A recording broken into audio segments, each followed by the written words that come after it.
Horses can be pretty tough animals to understand if you don't know what to look for in them. They can say a million words and never even make a sound. Horses learn everything in their lives through pressure and release. I have been training and working with horses for my entire life, and I've been able to see the good and bad aspects of their behavioral patterns and the use of different training methods.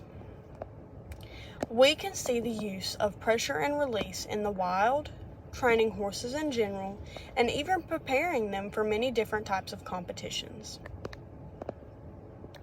Yes, wild horses may be different than domesticated ones, but they all share the same way of learning any kind of life skill.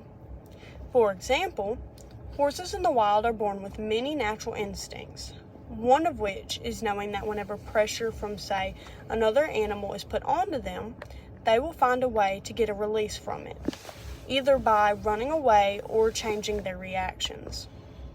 If a stallion is chasing another stallion away from his herd, the other animal will realize that when getting near that other herd means that getting bit or kicked, which is a form of pressure, and it will stay away to keep that form of release and or safety.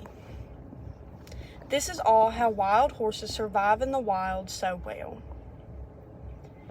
Each horse that has to be trained will have a different way of learning, but this is because some horses may need more pressure to be able to seek and receive a release. For instance, if you are teaching a horse to lower its head, you will pull and put pressure on the horse's mouth until it gives to it. As soon as the horse listens, you have to give the release they are looking for and make sure you immediately let loose of the pressure. Even the basic skills that every trainer should teach is taught with pressure and release. Every horse should easily be led around with their halter and rope.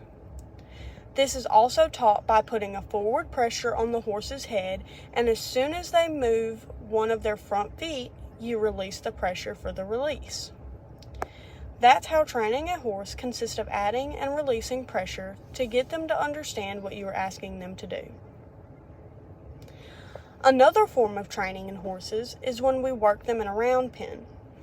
This is basically a way of teaching them to respect with the pressure and release method. You put pressure on the hindquarters of the horse with either a rope or lunge whip and encourage the horse to have a forward motion in the direction you are wanting.